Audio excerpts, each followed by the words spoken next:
Šurmulys su Jėzumi. Kasdienybė su Dievu. Vardan Dievo Tėvo ir Sūnaus ir Šventosios Dvasios. Amen. Mano Viešpatie ir mano Dieve, aš tvirtai tikiu, kad Tu čia esi, kad mane matai, kad mane girdi. Garbinu Tave su gilia pagarba. Prašau atleisti mano nuodėmes ir suteikti malonę, kad šis maldos laikas būtų vaisingas. Mano nekaltai pradėtoji motina, Šventasis Juozapai, mano tėve ir globėjau, mano angelė sargė, užtarkit mane. Turbūt dažnai mus pasiekia reklamos apie įvairiausius produktus, sprendimus, kurie skirti palengvinti mūsų gyvenimą, kažką išmokti, geriau atlikti darbą. Bažnyčia taip pat siūlo tokią priemonę. Siūlo daug priemonių, bet viena jų yra šventasis rožinis. Spalio mėnuo yra skirtas būtent šventajam rožiniui, tad apmąstykime šią pamaldumo praktiką. Ar esi girdėjęs ar girdėjusi, kaip kilo rožinio malda? Galbūt ir esi, bet vis tiek tą priminsiu. Pasakojama apie šventąjį Dominiką Guzmaną, dominikonų įkūrėją, kuris 1208 metais buvo pietų Prancūzijoje dėl ten buvusios katarų erezijos. Ten jis skelbė katalikų tikėjimą. Šventajam Dominikui apsireiškusi mergelė Marija, kuri jam nurodė melstis 150 sveika Marija, 10 Tėve mūsų, 10 garbė Dievui Tėvui, tuos rutuliukus, bet tuo pačiu meldžiantis tą žodinės maldas apmąstyti Jėzaus gyvenimo slėpinius. Tai, ką pažįstama kaip džiaugsmo slėpinius, Jėzaus gimimas, kaip kančios slėpinius, Jėzaus kančia ir garbės slėpinius, Jėzaus prisikėlimas, žengimas į dangų, šventosios dvasios atsiuntimas. Šiandien galbūt būtume linkę būti kiek skeptiški viskam, kas susijęs su apsireiškimais, stebuklais, tokie jau esame. Faktas tas ir istorija tą patvirtina, kad nuo šventojo Dominiko skelbimo ir pamokslavimo rožinio malda yra lydima būtent to Jėzaus gyvenimo slėpinių apmąstymo. Ar žinai, kaip išplito pasaulyje rožinio malda? Išplito, aišku, ji pamažu. Šventajam Dominikui, skelbiant apie ją, kitiems šventiesiems.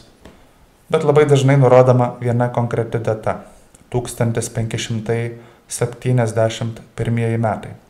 Lepanto mūšis, kai šventoji lyga sudaryta iš krikščioniškų tautų kariuomenių pasipriešino Otomanų imperijai, turkų imperijai jūrų mūšyje. Turkai kėlė grėsmę europiečiams, tais metais veržėsi į Europą, keldami grėsmę stabilumui, taikai. Popiežius nurodė melstis, prašyti mergelės Marijos globos visose Romos bažnyčiose, dieną ir naktį, be perstojo, meldžiantis šventąjį rožinį. Malda pasirodė esanti veiksminga. Otomanų veržimasis į Europą buvo sustabdytas. Džiaugsmas buvo didelis. Ir po to mūšio buvo įsteigta rožinė mergelės Marijos šventė, spalio 7 dieną, kurią minime taip pat ir iki šių dienų, kurią minime šiandien. Nuo tol popiežiai be perstojo skatina melstis rožinį kaip viešą ir visuotinę maldą už eilines ir neeilines šventosios bažnyčios, tautų bei viso pasaulio reikmes. Dabar būtų neįprasta melstis už vienos ar kitos pusės pergalę kare. Buvo kiti laikai, bet ir šiandien, būtent šiandien, popiežius Pranciškus visus mus prašo melstis už taiką. Melstis būtent šventąjį rožinį, už taiką Ukrainoje, šventojoje žemėje, kitose karo žaizdos draskomose kraštuose. Ragina popiežiai mus melstis taip pat ir už šeimą, kad atsirastų šeimų, kad jos būtų atviros gyvybei, kad gebėtų gerai ugdyti vaikus. Didelė svarbi intencija, nuo kurios priklauso daugelio žmonių, šeimų, viso pasaulio gerovė. Kokia galinga Marija, kad jai tokius dalykus patikime. Kokia ji motiniška. Galime patikėti jai taip pat ir savo asmeninius dalykus. Galbūt galėtume galvoti smulkesnius, bet ji kaip gera motina priima taip pat ir juos. tad patikėkime jai taip pat ir savo reikmes. Tad kokia yra rožinio malda? Galinga, turėtume pasakyti iš to, ką išgirdome. Didelius dalykus, didelės intencijas patikime Marijai rožinio maldoje. Tuo pačiu tai yra malda, kuri pasižymi paprastumu ir gelme. Paprasta ir gili malda. Labai paprasta, nes susideda iš to, ką kiekvienas gali padaryti. Vaikas ir senolis, žmogus galbūt nebaigęs vidurinės mokyklos ir universiteto profesorius, visiems ta malda yra prieinama. Susideda iš Tėve mūsų, sveika Marija, garbė Dievui Tėvui. Tai turbūt yra pirmieji dalykai, kuriuos išmokstame kaip krikščionišką maldą. Kiekvienam tai yra prieinama. Niekas negalėtų didžiuotis to. Reikalauja tam tikrą nuolankumą. Bet tuo pačiu išreiškia pasitikėjimą, kuris yra būdingas Dievo vaikui. Todėl tai labai gili malda, nes kokia tiesa yra gilesnė negu tas, kad esame Dievo vaikai. Ir kaip Dievo vaikai, su tokiu pat paprastumu, pasitikėjimu, tiesmukumu bendraujame su savo motina, kuriai neatsibosta girdėti tuos pačius dalykus iš savo vaikų. Ir mes, būdami vaikai, tuo taip pat esame įsitikinę. Gili malda, nes melsdamiesi šventąjį rožinį apmąstome Jėzaus gyvenimo slėpinius. Ne tik kartojame tą sveiką Mariją, bet apmąstome Jėzaus gyvenimo slėpinius, tuos 20 slėpinių. Džiaugsmo, šviesos, kančios, garbės slėpinius. Visą Evangeliją tarsi nešame delne. Verta tuos slėpinius įsidėmėti, įsiminti, yra visokiausios pagalbos, įvairiausių knygučių, kurios padeda kiekvieną iš tų rožinės slėpinių apmąstyti, juos įsiminti ir verta tą daryti, kad mūsų širdyje vis labiau įsispaustų Jėzaus gyvenimas. Ir tikrai tai įvyksta, melsdamiesi rožinį, apmąstydami rožinės slėpinius, ko gero dažniausiai tiesiog prisimename vieną ar kitą slėpinį. Galbūt prisimename vieną ar kitą dorybę, Jėzaus gyvenimo epizodą, kuris siejasi su tuo slėpiniu, su ta paslaptimi. Bet verta juos įsidėmėti, verta juos sekti. Nešame visą Jėzaus gyvenimą, tarsi delne, savo širdyje. Ko moko šventasis rožinis? Moko būti kontempliatyviais, kontempliuoti. Kontempliuoti reiškia žvelgti tam tikrų būdų, panašiai kaip tada, kai žvelgiame į meno kūrinį ir jo grožimis, kuris pagauna, sukausto mūsų dėmesį. Panašiai žvelgiame į Jėzaus gyvenimą Marijos akimis. Tada, kai apmąstome Jėzaus gyvenimo slėpinius ir meldžiamės šventąjį rožinį.